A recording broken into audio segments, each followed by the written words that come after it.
Simon Boxall in for Donna Bush with your CIG-TV news brief and weather forecast on this Friday. Thanks for being here. Deputy Premier Christopher Saunders, who is Minister for Border Control and Labour, explained the rationale behind government's changes to the payment of the tourism stipend at yesterday's COVID-19 press briefing. The Deputy Premier also outlined the work that his ministry is doing to help transition stipend workers. One of the things that we were actually working on in the ministry was to actually transition people more to a labour program. So we've been meeting with other stakeholders. Just today we met with Michael Miles from the Inspire Cayman program. We've been working with him to get people certified and everything else and kind of work ready. And yesterday we met with the Chamber again also just to reiterate, as Minister Bryan pointed out, that we want Caymanians to be given priority. A lot of people focus on how much work permits are being processed. And one thing I did ask the business community is to also focus on how many Cayman applications that their HR departments are processing for our people. Just like with anything else, we expect it to be a joint partnership. And it is important for everyone to recognize that where this government stands is that the Cayman Islands must remain a private sector-driven economy. Yesterday, the Minister of Tourism, Kenneth Bryan, along with ministry officials, including Parliamentary Secretary Dwayne Seymour, Chief Officer Strand Bodden, and Director of Tourism Rosa Harris, welcomed the return of American Airlines. American, which has been absent from our skies since borders closed in 2020, has now resumed its daily service from Miami, Florida, and will offer 2 flights on Saturdays. Today, we're excited to welcome American Airlines, as I said before, which has resumed daily service from Miami and will offer 2 flights on Saturday. From March the 5th, American Airlines will also offer services from Charlotte, North Carolina to Cayman, and will add Philadelphia in April. In March, though, both Delta and Southwest will resume flying to the Cayman Islands. From March the 5th, Delta will offer twice-weekly service from Atlanta, Georgia, which will operate on Saturdays and Sundays.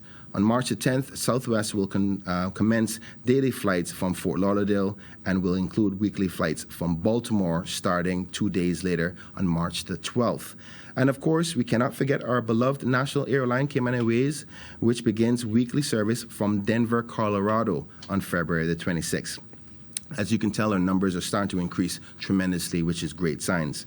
International flights are a crucial element to our recovery efforts, and I'm pleased that our dialogue with the airline partners is paying dividends, with so many airlines returning, bringing our visitors to experience our amazing people, beautiful environment, and awesome tourism product. Minister of Health and Wellness, Sabrina Turner, accompanied by the head boy, head girl, and deputy head boy of Georgetown Primary School, welcomed the first 2,000 pediatric doses of the COVID-19 vaccine at Owen Roberts International Airport yesterday.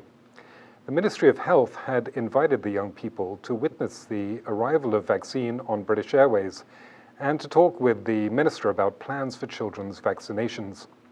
Chatting with the minister, the children expressed some concerns about potential side effects, talked with her about how the vaccine works to prevent infection, and shared thoughts on the subject from their peers.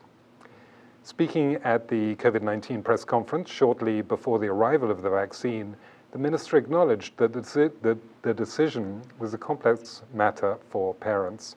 The decision to vaccinate your children can be a hard one, I understand. But as a parent myself, we have to make the decision that is in the best interest of our children and our families. As a mother, I had to do the same. And there were times I cried. I prepared with the Panadol before they go to bed at night. But when my 2 sons had to get their first immunizations and immunizations period against measles, mumps, diphtheria, chickenpox, and polio. The Public Health Department is expected to publish the rollout schedule for COVID-19 vaccines for children aged 5 to 12 as early as next week. Turning now to today's forecast, tonight there will be partly cloudy skies with a 20% chance of showers. Temperatures will fall to the low 70s. Winds will be east to southeast at 10 to 15 knots. Seas will be moderate with wave heights of 3 to 5 feet. Today's synopsis calls for moderate winds and seas across the Cayman area for the next 24 hours, in association with a high-pressure system over the northwest Atlantic Ocean. Satellite images show the patches of low-level clouds moving westward across the Cayman area. A reminder that you can find the latest on local weather conditions online at weather.gov.ky or simply download that app on your mobile device, and that's CINWS. And that's it for today's news brief here on CIG Television. I'm Simon Boxall in for Donna Bush, inviting you to join us here again on Monday evening. Until then, have a great weekend, everyone.